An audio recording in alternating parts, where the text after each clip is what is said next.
Thank you so much, Chris. And I'm sorry I accidentally muted you. That was great.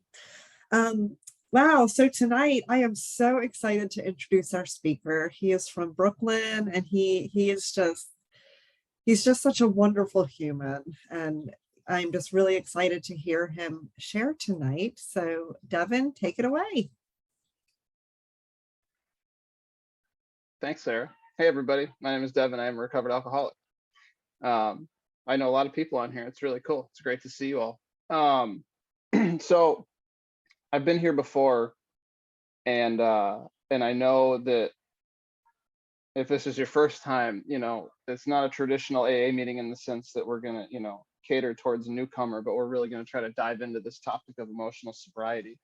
And one of the things that I think the door has been open for is to kind of look at some outside literature. So I may read a few things from non-AA conference approved literature that have been useful to me, and have helped kind of shape my spiritual growth. And if there's something in there that is for you, that's awesome. And if you hate it, then that's totally cool. You don't have to take any of that. But I think to frame it up is I may read some stuff that may or may not be useful. And I think that's the wonderful thing about the spot in our 11th step, which suggests that in our journey of seeking a deeper conscious contact with the God of our understanding, that we go and read a bunch of outside stuff. It literally says, there are many helpful books. And to date, I've got a lot of books on the shelf now that have been really helpful to me. And there's a few things in there that I think really touch on what Bill was writing in that essay. So we'll see. Sometimes I pull all this stuff out and I don't read any of it. It's like a normal talk for me, as I have the big book open and I have all the stuff and I never actually read any of it. But I do have a sobriety date. It's August 28th, 2011.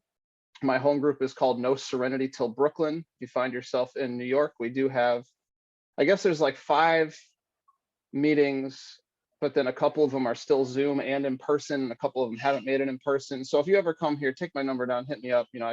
I'll come and meet you if I'm in town, and I can point you at some good meetings when you're in New York. And I am a member of Alcoholics Anonymous, and I'm really happy to be here.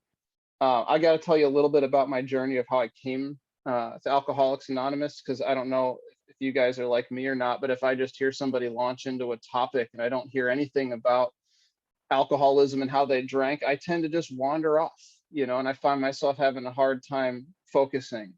But the long and the short of it is, from a really early age, at 8 years old, I had some teachers at a school that were watching me, because it wasn't a public school. It was like a school that you had to kind of get into. And, my parents were putting out some good money to give me a good education. And what they would do is you wouldn't just get grades, but they also, in those early years, they did like a social grading. And one report came back, and under everything about outbursting in class and interrupting people and all the social stuff, I got like needs improvement, which was like the lowest grade you could get. I don't really remember, but apparently, I was interrupting students, I was interrupting teachers, I had trouble sitting still, I had to stand up and walk around. Like it was to the point where the teachers in the school looked at, got on the phone with my family, and they said, you might want to go get him looked at. Like there might be something going on there. And none of that makes me alcoholic, but it just shows that, like, from whatever reason, at 8 years old, I could see restlessness, irritability, and discontentedness in my life. And and then when I started drinking around 12, 13 was the first time any of that stuff ever showed up. Just being a kid, finding that oh, there's a liquor cabinet in my friend's basement. So we try that out. And my relationship to alcohol from the very beginning has always been, I'm here to go all the way. I've never had a social drink that I'm aware of. I don't know what it means to have one and put it down. Like from the very beginning, the effect that I had from taking a few shots in rapid succession and the relief that I felt, it was amazing. It was, that experience of not knowing how uncomfortable you are until you find that release. So that was really like my first drunk, was the first time I ever drank. And the experience I had was, sitting back and for the first time in my life, I didn't care what you thought about. And I didn't care if I used to walk around and think I walked funny and I talked funny, and I didn't know how to laugh. So I'd listen to how you laughed and try to imitate some kid who was cool's laugh. And, I'd look at how you were holding your hands and how you were standing in the circle. And, I felt awkward. And alcohol took all that away. And for, most of us that I've ever met in AA, for whatever reason, we all seem to have that kind of a relationship where alcohol does something for us that previously was impossible. And, I didn't end up with a bunch of consequences that first, early on. I did have a period where I thought I was going to get caught. So there was a couple of years in the early high school where I was, not doing any of that stuff. And, but then towards the end of high school, it was like getting invited to parties, and then, all of a sudden the cops are at the party, and, now I'm having to get picked up because I'm drinking at the party and going to the class for the alcohol thing. And, that kind of stuff became pretty normal. And really it's not, I feel like it's just a garden variety alcoholic story. The reality is I didn't really think I had a problem. And at 18, I'd been put in treatment. And even then I didn't think I had a problem. And all these clinicians and my family and everyone's looking at me and they're saying, you got a problem. And I'm going, yeah, my problem is you guys are standing between me and the only thing that allows me to be okay. That's my real problem here. And I had no intention of ever trying to stay sober. I was exposed to AA through service. It was guys and ladies that came into this youth rehab and they brought meetings. And so I was exposed to all this at a young age, but I really wasn't interested in trying to get sober.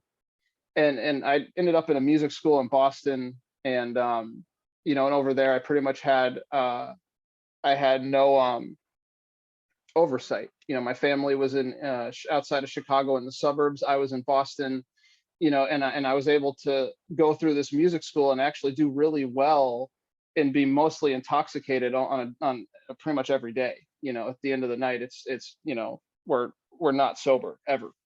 And and I ended up kind of washing up in Brooklyn, New York. And and around 8 months after moving to New York, I was just completely useless. I was unable to wake up and take a day sober. And the idea really of suicide started to show up, because it's like, man, life sucks. And I hate all of you. And if this is really what this is going to be about, and now I'm kind of looking at the responsibility of having to pay bills and stuff is kind of looming in the next couple of months. My parents had basically said, we'll try to help you out with rent for the first year, and then you're going to have to, figure this thing out and really figure out if this music thing is going to work for you. And so I was kind of looking at this, okay, this is going to be all on my shoulders, and I have no way of making a living. The people that I'm hanging out with that are also getting equally intoxicated are asking me to leave. They're not hanging out anymore. They're, I'm on the couch looking like I'm going to die, and they're like, dude, you should probably go. And then I'm just going home and just getting blacked out almost every night at home.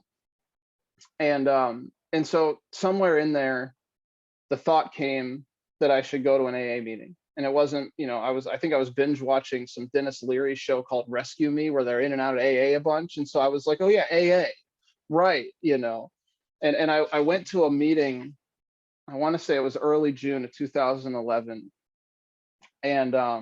And I went on my own, because there was a part of me that wanted to live, but there was a part of me that wanted to die. And I really felt like, I've worked at this music thing my whole life. My family had always, I remember having a conversation with my dad probably at 12 or 13. And he said, look, if you really are going to go for this music thing, we'll support you all the way, but you really got to do it. He's like, I just played in bands and when I was in high school to feel cool, but if, you're going to have to like really learn how to do this as a career and really develop a skill set if you want to do that, but we're willing to help you out with that if that's the route you want to go. And so I was sitting there looking at, here's my shot. I'm in New York City. I went to this great music school. I'm here to give this a shot, and I can't show up anywhere sober. And I'm not going to be able to do this. And I really felt like I was about to give up everything that I'd ever worked for in my life. And I think that pushed me to try to come to AA and see, what about this sobriety thing? And in North Brooklyn at the time, there was not a lot of talk about God, the steps, in the big book. If I, just, it wasn't really the focus in the meetings. It was a lot of like, we're talking about problems of our life, and we have, we might read an entire chapter in the big book, which is way too much information to try to, I remember sitting in a meeting one time, we read the entirety of Into Action, and I went, oh my God, like, how am I supposed to share on, 8 steps here? Like, this is an insane, it's like you read all that information, you have no idea what you just read. And I just remember going to these meetings and leaving the meeting and finding myself drinking almost every night. And what I really got acquainted with was powerlessness that I understood at an experiential level. And that first step for me really came when, the day of my sobriety date is not the day I quit drinking. I still haven't quit drinking. What happened was I got struck sober one day, and I showed up at a meeting, and for whatever reason, it was like my brain was short circuiting. And I just remember staring at the floor for 55 minutes. And at the end of that particular meeting, they said, we want to leave the last 5 minutes for someone who thinks they might drink, use some drugs, hurt themselves, hurt somebody else. We want to leave a space for you if you have a burning desire and you need to say something. And today I kind of don't like the burning desire, but I'm really grateful that group did that, because the experience I had was this. I had, today I really struggle with this because I feel like I have a lot to say. And so I'll sit in the meeting and you're listening to the discussion and it's like, okay, what am I going to share? You know what I mean? And it's all like, I got to figure out what I'm going to say if I get called on. And even early on, when I had no idea about AA and this program, you'd still be like, okay, what am I going to share on this topic? And, so you're listening, but you're also in your head thinking about this stuff. And for whatever reason, that meeting, it was just blank. And the experience that I had was this. They made that announcement and my hand was raised. And, the dude pointed at the raised hand, and I heard, as if I was sitting in the meeting, myself say, I'm effed and I don't know what to do. But if I'm not surrounded by you people or at another one of these meetings, I will be drunk and high tonight. It is going to happen. It's been happening every single night, and I don't know what to do. And for whatever reason, when we stood up and grabbed hands to say the prayer, I got that little tingle down the spine feeling, if you guys are familiar with that. And music has always given me that reaction. And so as a kid, I never questioned, like I was drawn to music because I had this physical reaction to it. And I got excited about that. And it felt tangible and real. And here I am holding hands with a bunch of strangers in a church basement, and I'm getting these chills down my spine. And in that moment, I just said, the message I got was, this is for you. You're in the right place. And, and I've been sober ever since that day. And I can't really put words to that. It's just what happened. I ended up at 4 meetings that day. I started this journey in AA where it became, I'm doing this. I jumped in and I said, I'm doing this. And in the first couple of years, it was like sponsorships looked like I'd call a dude every so often. We'd get together, we'd read a chapter in the 12 and 12, and he'd have me write some lists or something. And I got to a point where I was sober now, like 2.5 years, and he was telling me to go try to sponsor people. And I said, I have no idea how you do that. It's been this long, drawn out process. I really don't remember anything I did. I just know that I love AA, that I'm really doing this thing. I love being sober. My life is starting to get better. I've gone and, surprised my family around my 2-year anniversary and really sat down and we had a real amends conversation with them. And, and I'd done some work at the timeline that I was working with this guy. And right around, 2.5, 3 years sober, I realized that maybe there was more to this program. And I sought out somebody and I said, I want to go through this big book and look at that. And, and I got into the steps that way and just followed the directions there. And I had this guy who was like 27 or 28 years sober. He was a longshoreman and he left high school at 14, never went back, and just worked his whole life. And he said, look, we're going to just do the steps. And I'm going to show you some of the really key points in here. We're just going to do this, and it's going to go as fast as you're willing to do it. And once we're done, why don't you go back and read that book, and you can tell me if all those things that they promised happened to them happened to you. Because that book is written from a place of, half of it is people, the half of the writing is the people writing from the experience of being recovered and having all these wonderful experiences in their life. And the other half of it is like, the directions and identification about the illness and how to actually work a program. And so we got into it, and I had this amazing experience. And really what I got fired up the most about was I just wanted to sponsor people. And I love that a lot of this essay, when Bill talks about St. Francis, and I was reading it a couple of times over the last few days, he talks about, really it's about learning how to love other people. And the whole crux of the St. Francis prayer is about, how do I bring these things to the world rather than receive them? And can I make the premium be on the actions that I'm taking and how I might be better impacting you guys than worried about what's going on in my life? And for whatever reason, I got really excited about the idea of sponsorship. And I started hearing people that were recorded from all these weekends and meetings like this. And, it's this great resource that we have of people that have gone around and taped, people sharing their experience of really working this program. And a lot of the AA that I really started learning came from finding some of these old talks. And what I heard was a conversation that I wasn't hearing at the group around the corner. And I got really excited about listening to the people that were talking about really deepening their relationship with God and really trying to adhere to the disciplines of living this program every day. And the rest is kind of history. I mean, I sit here today, 10 and a half years sober and my life is totally different. And I want to talk, I guess, a little bit, what I was thinking about earlier is I really want to talk about prayer. And I want to look at a few of the prayers offered in the AA book. And I want to talk a bit about what I see the underlying point that Bill's kind of driving at in this essay, which is if you read any of the mystics, everybody basically talks about this idea that there's this false idea of who I am. And then deep down underneath that, buried underneath this false idea of who I am is really who I was intended to be. And every person that I've read, every book I've read from all these different traditions, everybody kind of gets to that point. And the end of it is they say, our job here is to learn how to love each other and to come together and be with each other. And I guess one of the things I wanted to read was this definition of love, which if I say that word, I guess I want to read this because I find this definition really helpful.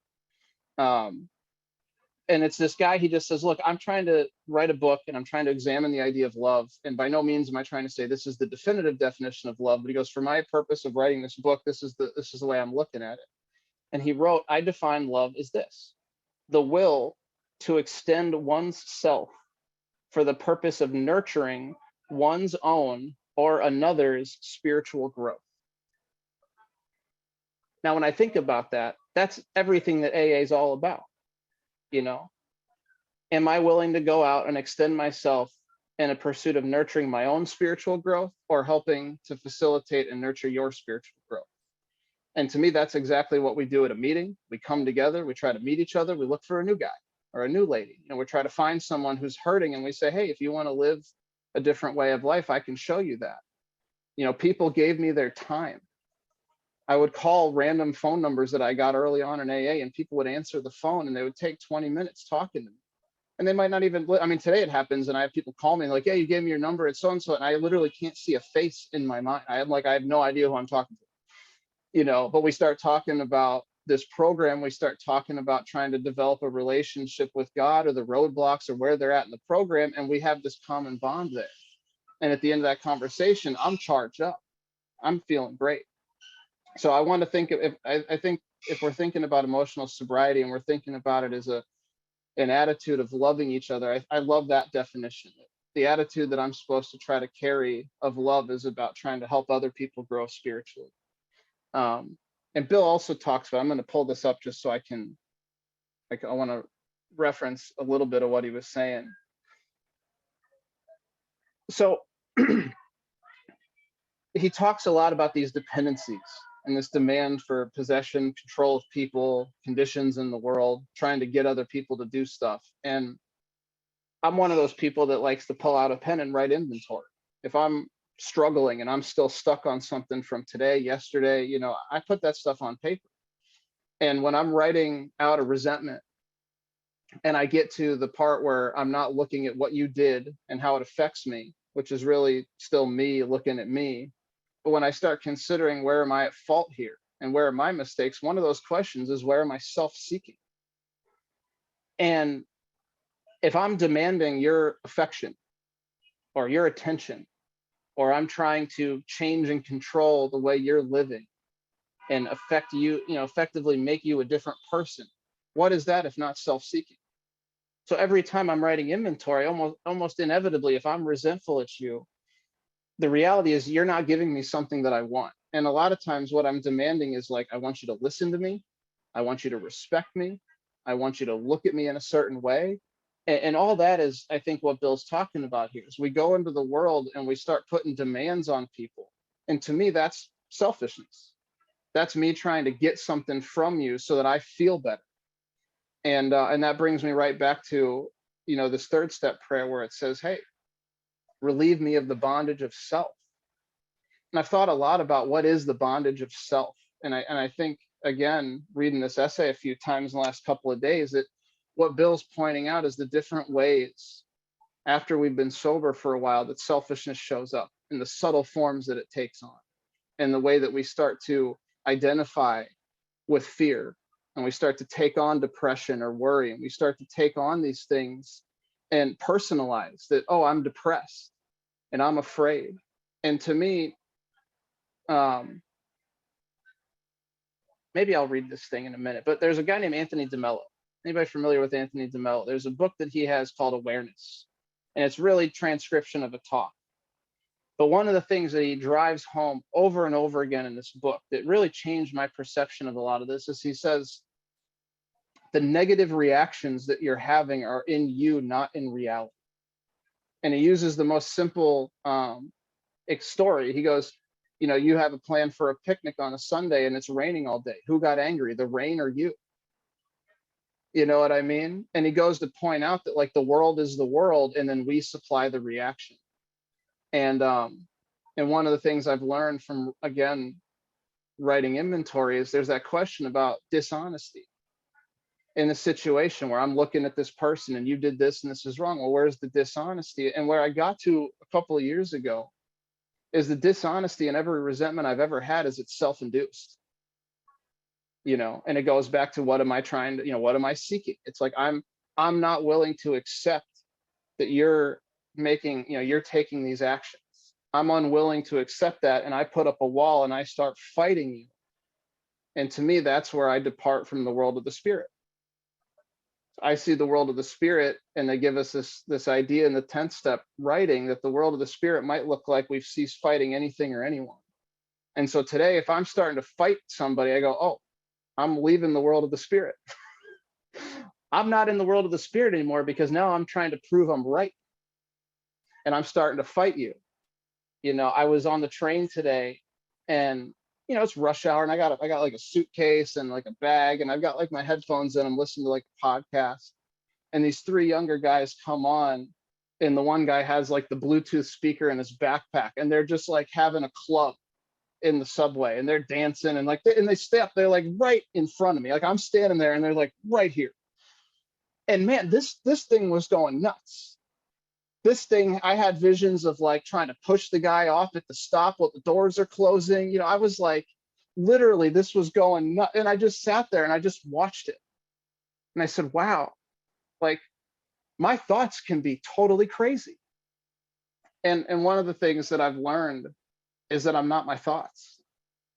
I think, you know, Anthony DeMello talks about that a lot in that book also, and it's part of the you know, the Buddhist talks about this. Like, I'm not my thoughts, I'm not my emotions, I'm not my feelings, I'm not even my body. You know, every 7 years, apparently, every cell in this body is different than it was 7 years ago. So, like, who am I, and what is this all about? And those questions that I started reading a bunch of stuff, and I started getting excited about a spiritual life and trying to live this. And what happened was, there's a guy named Richard Rohr who talks about jumping into the mystery of God. You know, and our book says we're never going to understand God or fully comprehend and define this power, which is God. And so I stopped trying to define God and comprehend and understand. And I made a decision that I was going to jump into the mystery of, I have no idea what this life has in store for me, but I'm going to try to show up and serve. Because that was really the ethos that I think AA gives us. Is go out and love and service to your fellow man, to your fellow human. Go out and try to help people and see what happens. You know, see what happens when you give your time and sit in a diner with the guy with a black eye who has, you know, his life's fallen apart. And then 5 years later, he's calling you and going, I got 5 years sober and I'm not sleeping a lot because every time I wake up, I'm just so excited to go live my life that I have today. You know, I don't understand the merit of the actions that I'm taking. And I don't know the dividends that are going to pay off possibly down the road. But I know that watching and just trying to participate in this thing called Alcoholics Anonymous has revolutionized every aspect of my life. So I want to look at that third step prayer really quick, because I feel like that sets us up for everything. We get to this third step and it tells us that we need to be convinced that a life run on self-will could hardly be a success. And I was here in a fifth step with a buddy of mine over a couple of weeks. He lives in India, and it's like the time difference is crazy. We'd only get a few hours at a time. And we were looking through at the end the patterns that we saw through this inventory. And we had this discussion about, when I make a third step decision to go and write inventory, I don't even know what my life run on self-will even looks like until I'm through the fifth step.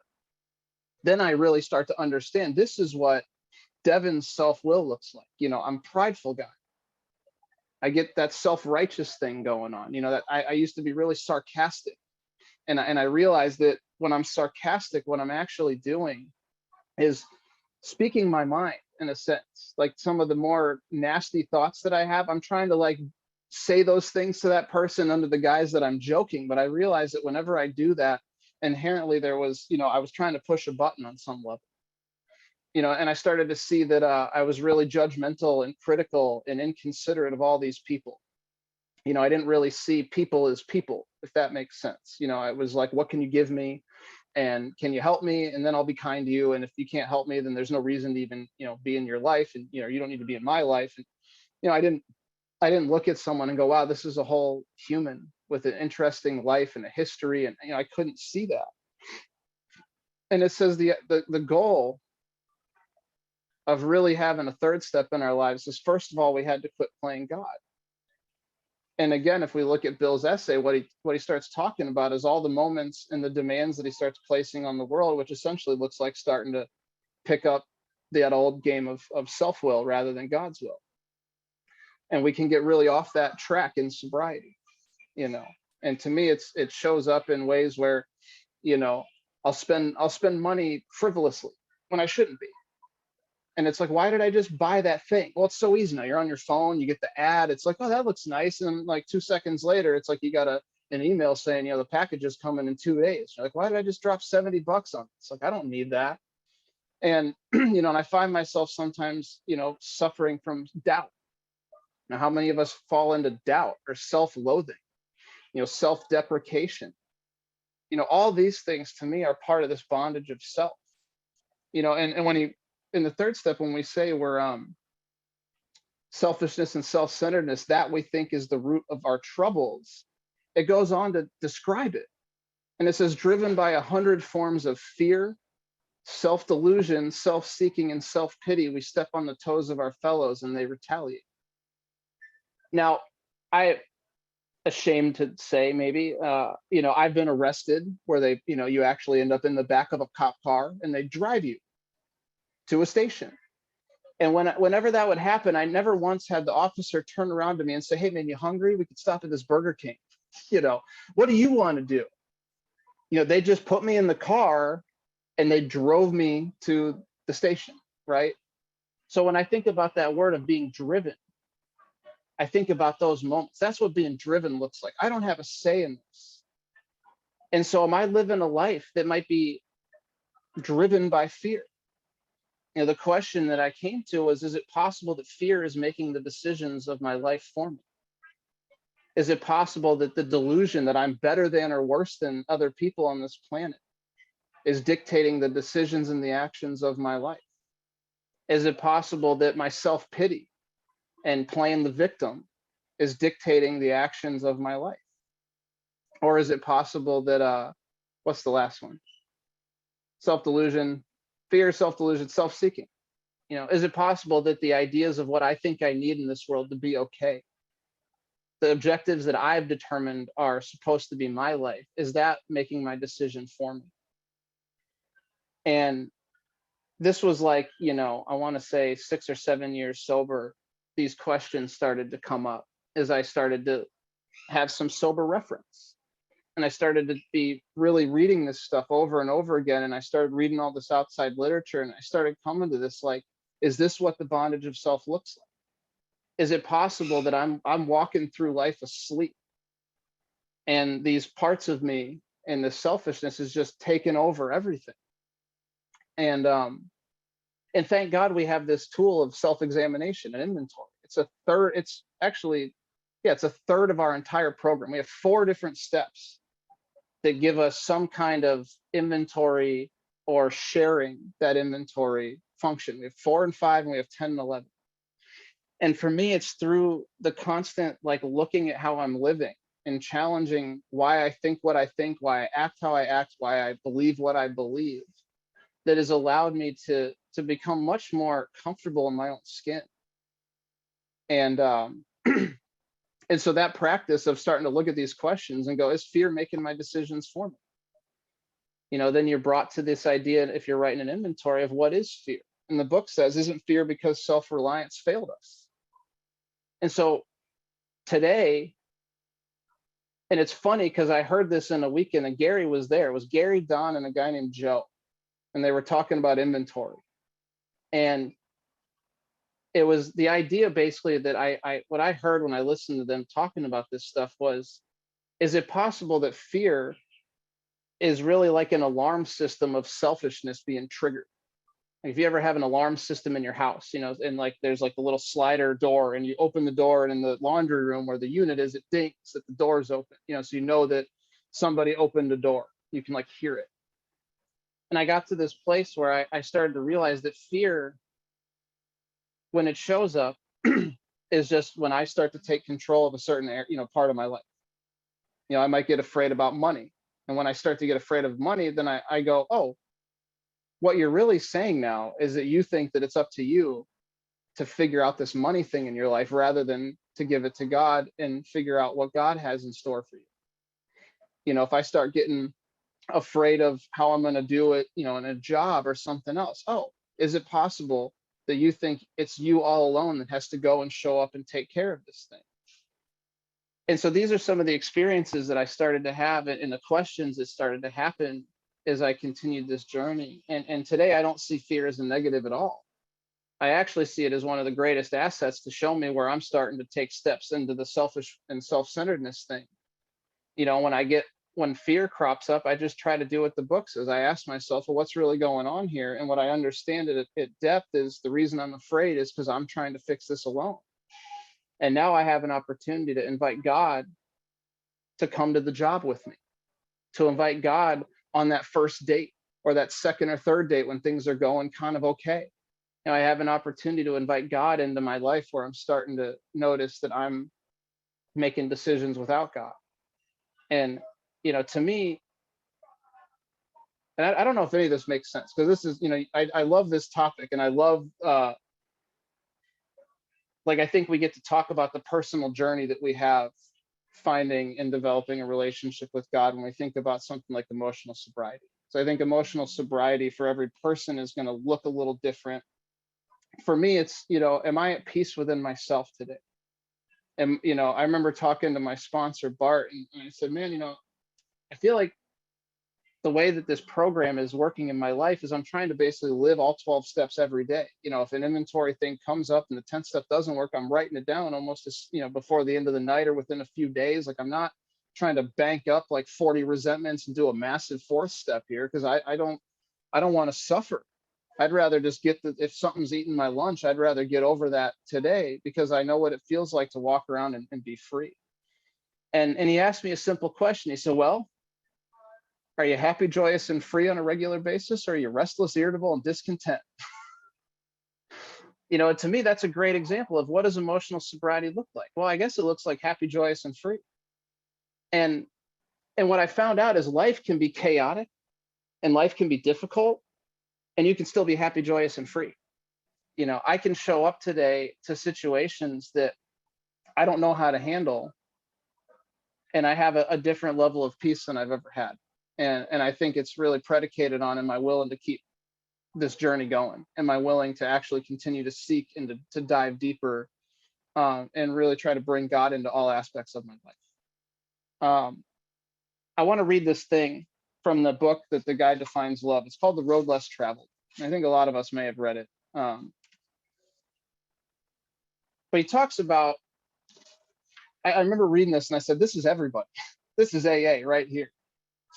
And he said, what happens when one is striven long and hard to develop a working view of the world, a seemingly useful, workable map, and then is confronted with new information suggesting that that view is wrong and the map needs to be largely redrawn.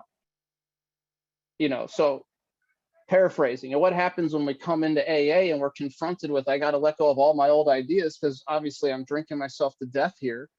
And maybe my ideas about how the world works and spirituality and God aren't really working. Because the painful effort required seems frightening, almost overwhelming. And I think about all the meetings where I'm seeing newcomers and they're talking about dreading their fourth step and how they're getting stuck on it. Why do you think we're getting stuck? Well, I'm being confronted with a new reality. What we do more often than not is usually unconsciously, usually unconsciously, is to ignore the new information. Often this act of ignoring is much more than passive. We may denounce the new information as false, dangerous, heretical, the work of the devil. We may actually crusade against it and even attempt to manipulate the world so as to make it conform to our view of reality. Rather than try to change the map, an individual may try to destroy the new reality. Sadly, such a person may expend much more energy ultimately in defending an outmoded view of the world than would have been required to revise and correct it in the first place. And I remember the first time I read that and I said, wow, that is like the entirety of our inventory process. That is like the whole crux of AA for me, in this idea of looking where I'm wrong and trying to learn how to let go of old ideas and belief systems, like in one paragraph. And I think that, again, reading through that essay and like reflecting on the stuff that really, as I read Bill's writing, has kind of helped me in these areas, like that was a huge thing. And there's a guy named Sandy Beach, and he used to talk about, is it possible that the greatest action that we ever take in AA is just let go? It seems so wimpy and so tiny and so minuscule. What do you mean, just let go? Yeah, just let go of that old idea. This thing that's killing you, this idea that there is no God. Well, why don't you just try living a life where there is God? See what happens. And so I see it over and over again. And this book really helped a lot with sponsorship because it's written from a guy who was a psychotherapist. And he talks about client cases and just approaching different types of people and situations they had and how to meet them where they're at. And, if you haven't read it, I got a lot out of it. But I love this idea that, a lot of times, am I not just trying to defend my beliefs so that I can be right? Because when I'm right, then I can be justified in everything that's going on. It's like everything in the world makes sense because, yeah, I am right. And I come into this program and I'm asked to put all those ideas on a shelf and try some new actions. And maybe I have to look back at my map and redraw it. Ultimately, in that third step prayer, we make a decision, in my opinion, to live this program to the fullest. And there's a line in there that says that, we ask for our difficulties to be taken away, as well as this bondage of self to be removed. And the subtext there is so that I could go out and be useful to God. And what it says is, if these things are taken away, that victory over them may bear witness to those I would help of thy power, thy love, and thy way of life. And to me, it's the bear witnessing that Bill really gets into in this essay. It's the making the decision to go out and try to love somebody and to just be the example of the change that has taken place in my life as a result of coming and trying to live a really simple program. And the bearing witness comes when you show up at a meeting and just sit there smiling. It shows up when you take a commitment to a jail, when you sit across the table from a new guy, or you answer the phone. Bearing witness of God's power, God's love, and God's way of life can come in my family and in my job and in all communal activities. Can come when I'm cooking, Am I willing to seek God in everything is a really big question. But the longer that I'm here and the more I look at that prayer, I see that it's really about, am I willing to try to go and embody these spiritual principles? I guess I'm going to talk a little bit about my experience of 6 and 7, because I think what Bill really is talking about is humility. And those steps, it's kind of like those are the humility steps. In the big book, we get like 2 paragraphs. You get a paragraph and a prayer. But what he wrote in the 12 and 12 around step 6, in my opinion, is some of the greatest writings we've ever had of any AA literature for those of us that are sober for a while. It's not going to really tell you how to do a 6th step. You're not going to get directions, but he gives us some food for thought. And one of the things he says in there is, he goes, you can see that when we became 100% willing to have God remove the mania and the obsession for alcohol, when I was 100% willing to have that gone, for me, that was August 28th, 2011, that God came in and removed that obsession to drink. So having been granted a perfect release from the mania and our obsession of alcohol, if you follow that line of thinking, if I'm 100% willing to let God remove my anger or my self-centeredness or my judgment or my laziness or my greed or my lust or whatever we got hanging out that we're kind of playing with on a regular basis, if I became 100% willing for that to go, then I guess the logic would follow that God would come in and remove that. He goes, now, when you look at your life, you see that we have these character defects and they're just all, it's like a part of our human makeup, is that I'm going to go out and I'm going to be a character defector. I'm going to have pride show up. I'm going to get righteous. I'm going to judge you. I'm going to be on the train thinking I should throw this guy off the train. Like, this is just part of the deal. And he makes this statement. He says we should raise our eyes toward perfection, knowing full well that we'll never get there. And I think that's what this idea of emotional sobriety is really all about. Am I willing at 10 and a half years of sobriety to wake up and invite God to continue to remove the things within me that I see show up on a regular basis? Am I willing to ask God to change me today? Not 5 years ago when I wrote an inventory and did that, or last week, but am I willing to wake up today and ask God to come and change me? And he talks about the 10th step. He says it's a lifetime journey. I think the 6th step idea of being willing to have God come in and change me is a lifetime deal. And there's that analogy of the farmer that I don't know, where it comes from, but it's that idea that the farmer has a job. The farmer's job is to plant the seed, to till the soil, to water it, and to create a fertile environment so that God can come in and grow the plants. And it was suggested to me one time that perhaps that was my job in my spiritual journey, was that my job here is to get up and to till the soil of my spirit, to plant, to invite God to come into my life, into my spirit every day and do whatever needs to be done with me today.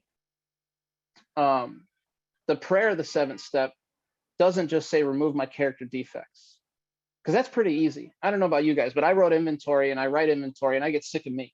I look at the 4th column and I go, man, I'm still doing this stuff. It's like, it's this never ending, merry-go-round of the same 10 or 12 things that's always there. And I just look at it and I go, man, I'm still there. I don't want to be that guy, but clearly I'm resentful because that's what's going on within me. And so it's really easy. Okay, God, take the judgment, take the pride, take the righteous. But the prayer says, have all of me, good and bad. And one of the things that allowed me to find a lot of peace in my day-to-day life was when it was suggested that I start praying for God to take any of the good stuff in my life that might be standing between where I am today and where I'm needed to go. And what that looked like was this. Well, God, I was a little kid when I got into this music stuff. And I love being a musician. I love getting to say I play music for a living. I love traveling. I love everything about that. But if that stands between where I am and where you need me to be and where you intended for me to go, you can take it. And I thank you for all the awesome experiences and memories you gave me.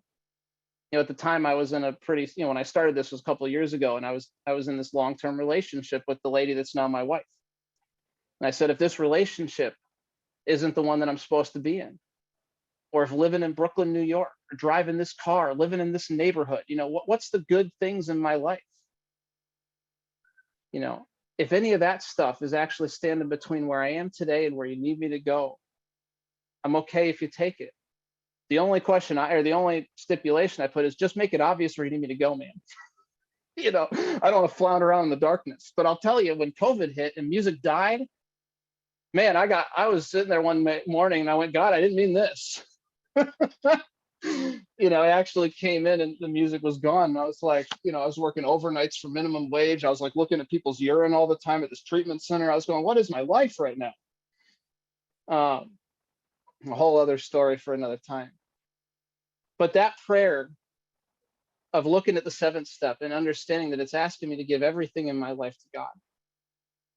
If any of this stuff stands between where I am and where you need me to be, take it, so that I can go and be on the journey of being exactly who you intended me to be. The big book says we're in the world to play the role he assigns. And I don't know what that is.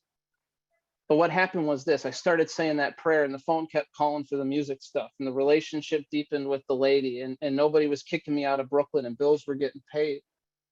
And what it allowed me to do was relax into life as it was going.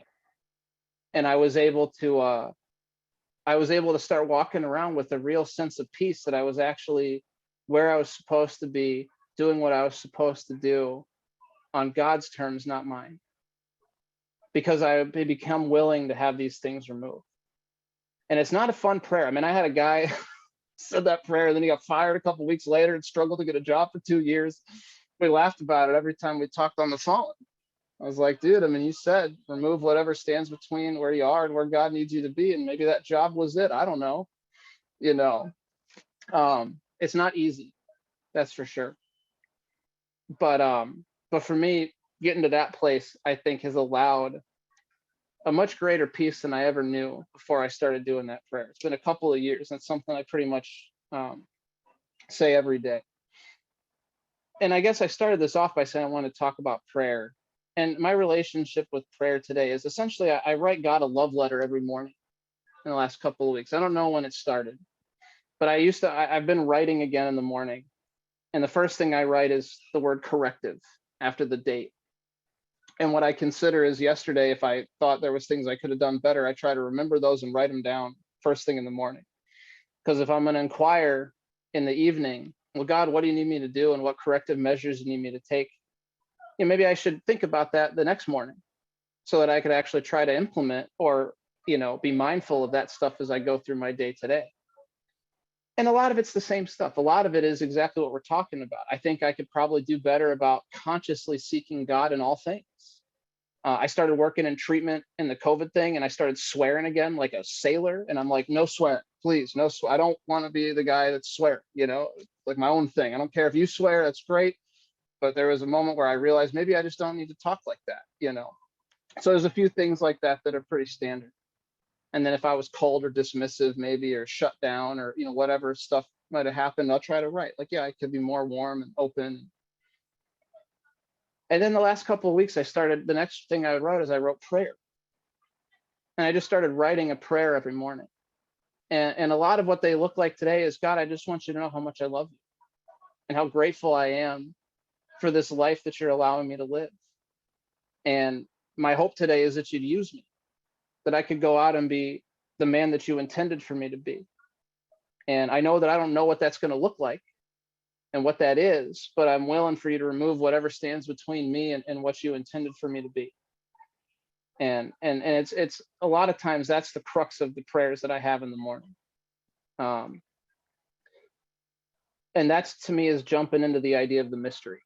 Is it possible that sitting here today, I don't understand the real purpose of my life yet? And I have a lot of ideas. I'm a member of AA, go help drunks. That's pretty cool. I get to play music for a living again. That's service in my book. That's being of service to the world. Okay, go and do that. And so I have some ideas here about, I think, where I'm supposed to go based on where I'm invited to go. But I'm also open to perhaps the chapter needs to close on a couple of things and there's something else that needs to be opened up. I don't know. And that third step promise that God will provide what we need so long as we keep close and perform his work well has always been true for me. When music died, I made one phone call and I got hired a couple weeks later. And for the last 2 years, I worked like a salaried job at a treatment center, which was not something I was like ever expecting to really do. And some of the stuff I was doing was like taking the garbages out, reading the drug test of the urine in the cup and doing all sorts of stuff. And I'm sitting there going like, help me to do this better. help me to be the best at this, come to work hard, and it was like, I was, and then music started to happen again. The phone started ringing. I didn't reach out to people and say, get me out of this job. I got to, it was just all of a sudden the phone started ringing and people said, hey, we have this thing. Can you come? And today I barely have a day off again with music stuff. It's insane. My life is literally impossible. I mean, all the stuff that I have on the plate to do, it's impossible for all that to really fit into getting it done if I'm doing it. But when I get up every morning and I write these love letters to God, and I get to this place where I say, I don't know how to do this, but I want you to come and use me so that I can sing your song today. Help me to be the man that you intended for me to be, and put me out there in service. And what happens is I just end up walking around a lot of times at peace. And now I don't want to paint the picture that I don't screw up, I don't get angry. I mean, I'm a human being and I make a lot of mistakes. And thank God we have a program that gives us a plan of action for every day. So that as I'm going through the day, when I start to get resentful or frustrated, or I notice my mind is racing, I've got tools. I've got a network of people. I have a 10-step practice. I have an 11th step in the morning. The evening's a little shoddy sometimes, but I don't miss the morning. And I've been given this way of life that if I'm willing to just do it, so far it's been able to meet everything that's been coming down the pipeline. And I want to read, I guess I'll read this and to close this out, because I want to hear from some of you guys. And I know this book has been referenced a few times, but it's called New Seeds of Contemplation by a guy named Thomas Merton. And when Mickey was here, he loves the back of the book. I love chapter 14, and it's titled Integrity. And just bear with me, if you will. It says, many poets are not poets for the same reason that many religious men are not saints. They never succeed in being themselves. They never get around to being the particular poet or the particular monk they are intended to be by God. They never become the man or the artist who is called for by all the circumstances of their individual lives. They waste their years in vain efforts to be some other poet or some other saint. For many absurd reasons, they are convinced that they are obliged to be somebody else who died 200 years ago and who lived in circumstances utterly alien to their own. They wear out their minds and bodies in a hopeless endeavor to have someone else's experience, or write somebody else's poems, or possess somebody else's spirituality. There can be an intense egoism in following everybody else. People are in a hurry to magnify themselves by imitating what is popular and too lazy to think of anything better. Hurry ruins saints as well as artists. They want quick success, and they are in such haste to get it that they cannot take the time to be true to themselves. And when the madness is upon them, they argue that their very haste is a species of integrity. And he goes on to say that humility consists in being precisely the person you actually are before God. And since no two people are alike, if you have the humility to be yourself, you will not be like anybody else in the whole universe. But this individuality will not necessarily assert itself on the surface of everyday life. It will not be a matter of mere appearances or opinions or tastes or ways of doing things. It is something deep in the soul. And to me, this whole idea of emotional sobriety is about trying to find out who I really am. And I don't know if I'm ever going to find that out. But that journey so far has been really cool. And, I sit here today really grateful for the life that I've been allowed to experience. I'm really grateful to get to have a chance to come and kind of talk on a more personal level about some of the things that have really touched me and have kind of got my mind thinking about God and spirituality and life in the way that it is. And so I hope some of that's helpful and useful, because this stuff, has been a really wonderful journey. And I'm really excited to hopefully be able to live the rest of my life on this journey. That's at least the goal for right now. So, we'll check back next time I see you on the road and we'll see how we're doing. But I love you guys and I appreciate your attention, and thanks for having me. Wow, Devin, thank you so much. That was phenomenal. You are just your energy and your whole vibe and your honesty and transparency, and you are just like you we are so grateful that you were here tonight and you shared so much of yourself. So now you can call on a few people you want to hear from, or you can open it, however you want to handle it. I guess I'll call on a few people. I always Right? feel weird calling on people.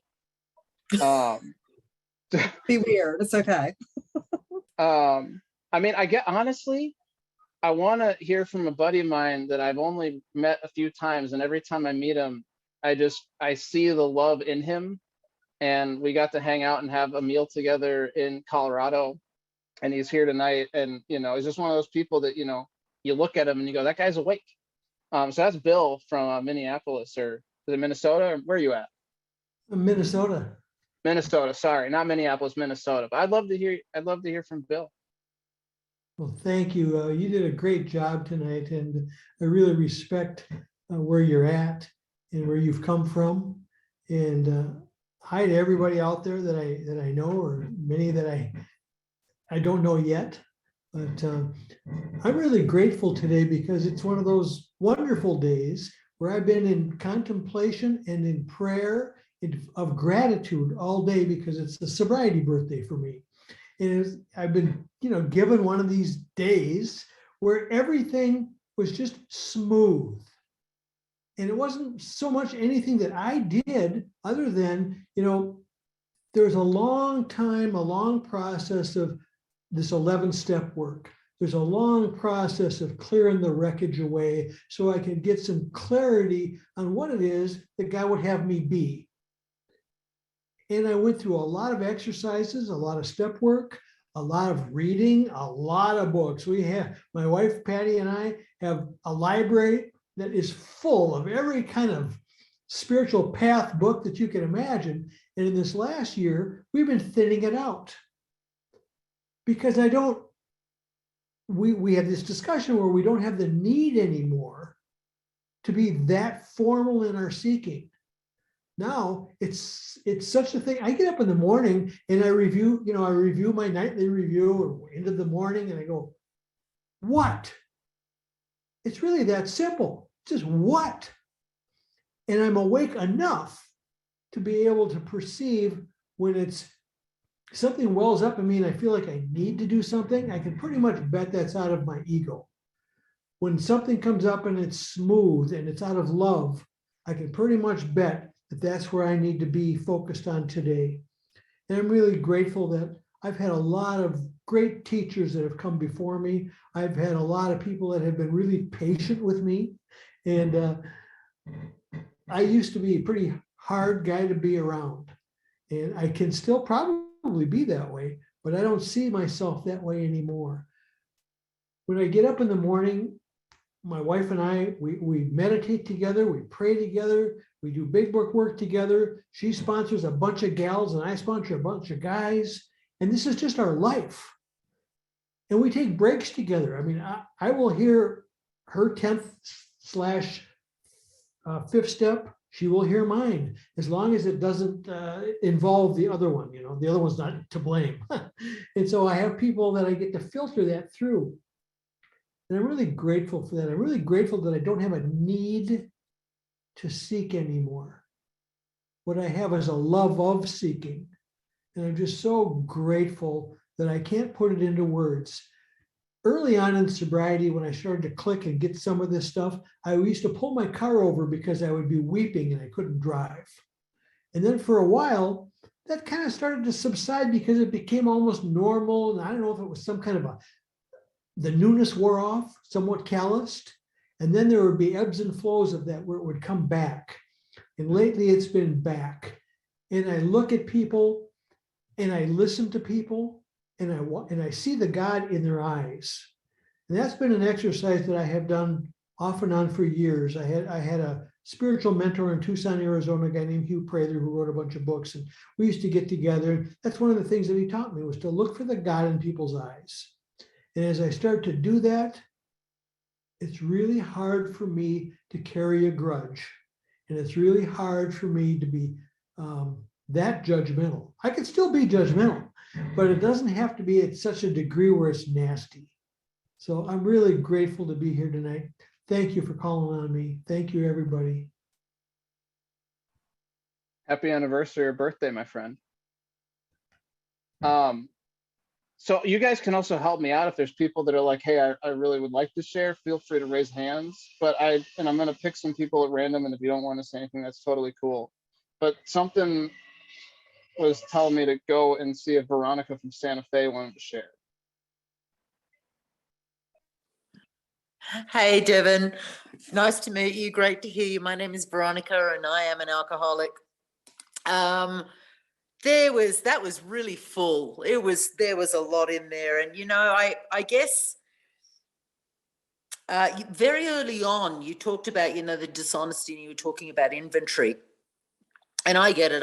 My experience of column 4 now is, oh my God, still, seriously, really? And I've got like a top 4 almost everywhere, a top 4. I mean, it's really boring now, and it's still there. But that, you know, and I wrote down, you know, that the resentment is self-induced. So I'm gonna inquire about that more with myself and with my God. But that was thanks for that prompt. You know, when you were talking about when COVID hit and you were like, oh my God, not that. It reminded me, it was like very early on in sobriety, and I was listening to somebody in a meeting, an awesome guy, and he says, you know, he's got like 20 plus years sobriety, and he says, you know, I always say thank you at night, and in the morning he says, you know, to God, surprise me. And I thought, oh, I like that. So the next day, so I woke up in the morning and I went, surprise me. The day was an absolute cluster. It was horrific. I can't even remember what it was. And I remember saying to God, you know, I said, surprise me. I was thinking flowers or, you know, something like that, but not what I got. The fear, another thing that, you know, when you were talking about fear, I'm in a sort of fear is a great motivator for me. And it's also a great alarm bell, which I'm actually really grateful for. But fear, another way that I've just most recently started to consider fear is that, you know, and for me, yeah, I don't want to lose what I've got. And I sure would like some more things that, you know, I haven't got yet. But the fear of what if, and I spent about 3 months most recently, really fearful about what the hell is going to happen, just in general. And so I'm starting to consider the what if that thing, whatever that thing is, what if that thing happening is the thing that actually liberates me from where I am? And that's when I've started to have a little bit of a different relationship with fear, and it has abated somewhat. I think that I don't know. I don't think there's anything else I really want to say. There's sort of some of the highlights. It was just, I don't know, it was really good listening to. I related to a lot of things that you said, and it was a lot of sort of even the short journey so far for me, and a lot of nice walking down a memory lane for myself. And what I really like, it's always great for me when I hear another person share something and I've had an experience similar. It just reminds me, just keep going, Veronica, just keep going. You know, this is how it goes. And so anyway, thanks for listening, and thanks for asking me to share.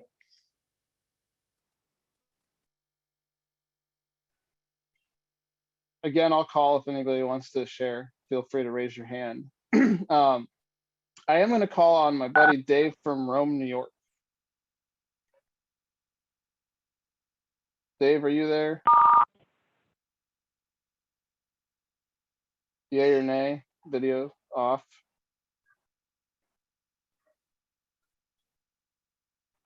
Well, I guess we'll take second best. If Dave's not there, I'd call on John from Denver. And maybe he can get Dave on. I think. Hi, I'm John. I'm an alcoholic.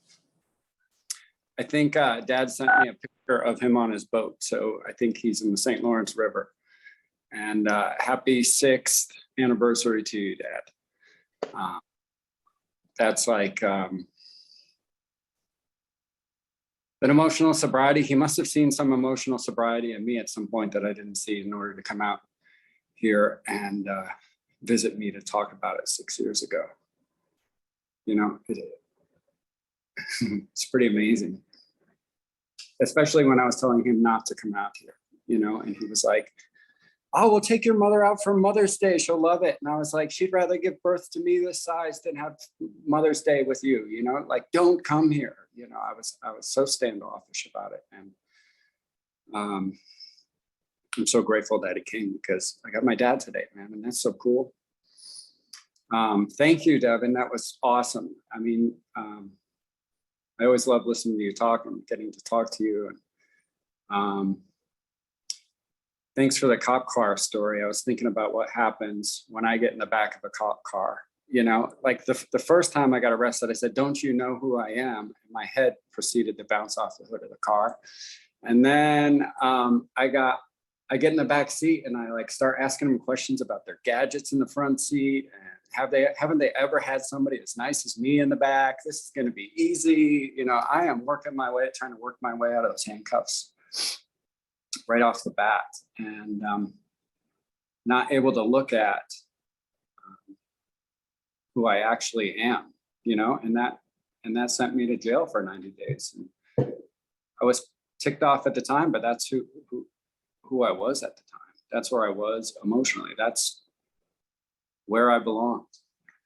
In your story about the disco party in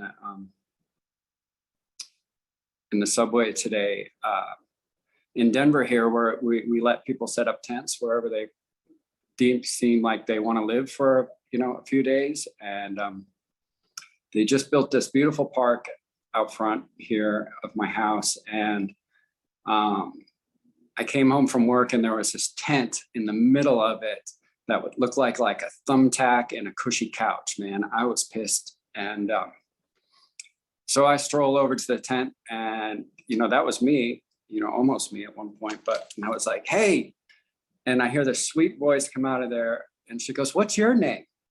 And I'm like, girl, you know, she was like being all nice. And I'm like, John.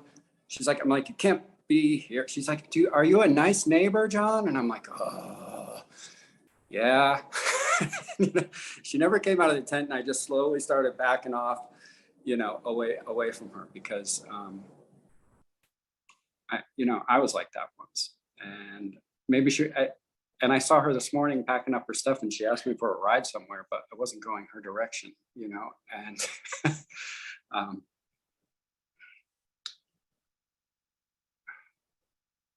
really thinking about my connection with God lately. I've been doing a novena, and it's more like God telling me why I should surrender. It's like a 9-day deal, and reading those words about surrender, and then, you know, going through this mantra all day of, you know, you're the boss, God, please take care of everything. And I've just been working that for like 2 weeks and watching things get a little bit easier. I heard somebody say, Bill said, I had a really smooth day today. You know, when I hear smooth, I hear trouble, you know, like if things are going too smooth, somewhere that wrecking ball is just hanging out there on the left-hand side, just waiting to come and get me at any time, but that's not true either. You know, I am not my brain, that's for sure. Thank you, Devin, for that reminder. And I love you all, and we'll see you next week. Thank you. And I love you, Dad. I see Dave is back on video. Dave, you want to say something? Oh, thank you. Thanks for calling me, Devin. Yeah, it's listening to you is like reading the big book, where you've got so much in every sentence that I've got to go back and listen to the recording and retake some notes and so on, because the thoughtfulness and the thinking that goes on there is pretty amazing, and always enjoyed listening to you. John reiterated you talking about getting in the police car, and and so on. And it was 6 years ago tonight that I got my very first and last, hopefully, police car in downtown Denver. And it was quite an experience. And as I say, the police car door slammed on one side of me, but the door of freedom opened on the other side of the car when I got out, got processed, and had to go through all that stuff for a year. But it was a good intervention pulled by them, and I'm grateful for all the people like you who've been around in the last 6 years.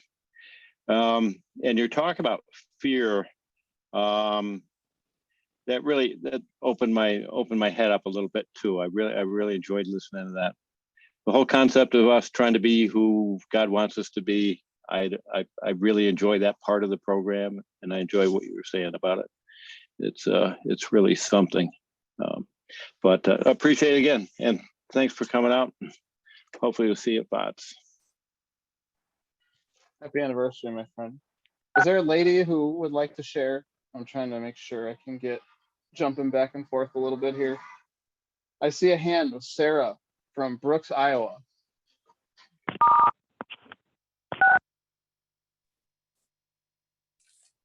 Hi, everyone. I'm Sarah, and I'm an alcoholic. And Devin, that was just, I mean, there was so many things that it was like, oh yeah. It was like, it was like resonating with me. Just, I mean, phenomenal, incredible. You know, and that right from the beginning, when you were talking about being restless, irritable, and discontent as a kid, and you know, I mean, my earliest childhood memories are of that, you know, and I couldn't figure out what was wrong with me and why everybody was always so mad at me. Well, it was because I was doing things I shouldn't be doing, and they were pissed off. I also learned about apologizing, though, at a very young age, you know, which was kind of nice, but it came in handy later on. Now I don't apologize anymore, just make amends. But you said something about you never really quit drinking. And that's something that occurred to me recently. You know, I was willing to stop drinking. I don't know that I actually ever made that commitment that I'm quitting drinking, but I know that I made the commitment to quit dying. And that was really more what I did. And so, yeah, I stopped drinking, but it was removed from me. It wasn't through any effort on my part really for that to happen. I became willing and God stepped in. And then, you know, you were talking about what the prayers really mean. And I often, you know, I go back over the 3rd step and the 7th step prayer. I say those prayers every day, the 3rd and the 7th. And, you know, I say a number of prayers every day. I get on my knees every morning and say a number of prayers. And then I report for duty, because the prayers that carry the most weight and are of the rarest beauty are those in which we don't demand, but just report for duty. So I report for duty every day, and I suit up and I show up, and it's like, okay, God, here I am reporting for duty. Where would you have me go? What would you have me do? What would you have me say, and to whom? And that pretty much covers it. But when I'm saying the 3rd and 7th step prayers, when I say the Our Father, I've gone back to my Catholic faith, and so I say the Hail Mary as well. And you know, I'm not saying the Hail Mary like as a last resort though anymore. And the Serenity prayer, I ask God to help me to remember, you know, that nothing's going to happen to me today that He and I can't handle together. And then, you know, with the 3rd step prayer where it says, relieve me of the bondage of self so I can better do thy will. You know, that's what it's asking. It's not so I can feel better. It's so I can better do His will. And it says, take away my difficulties so victory over them may bear witness. It's not so that it's not for my benefit. It's for the benefit of those that are going to see that I've gotten through my difficulties and I've done it without taking a drink.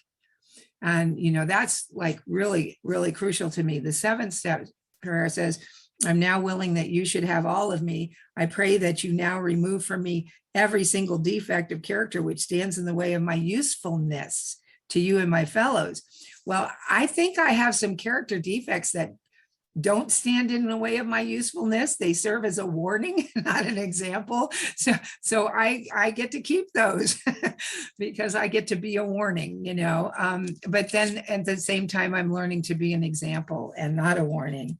And you know, you talked about also the driven by 100 forms of fear. And then it goes on later on, it talks about, and fear is self-reliance filling us. I love that. And we have the prayer, that the fear prayer that says, please remove my fear and direct my attention to what you would have me be. Not what you would have me do, but what you would have me be. So this emotional sobriety, I love that simple definition, happy, joyous, and free. And, and then there's the other part where we pause when agitated. My husband, rest his soul, just passed away a couple of months ago. And he always used to say to me when I was getting restless, irritable, and discontent, I was like squirrely all over the place. And he would say, Sarah, he said, start your day over. And I used to think that was the stupidest thing I'd ever heard. And then, it started when we talked about it, I started realizing that what he was asking me to do was he was asking me to do what I do every morning. And that is to pray.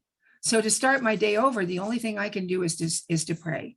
As hit my knees and say a prayer, or just sit at my desk, or sit at my table, or sit in my chair, or just go somewhere, or stand in the corner, for God's sakes, but pray. And if I just give that to God without try not to leave claw marks in it, then it's going to be okay. And I've had some really heavy, hard things, difficult things happening to me since he passed.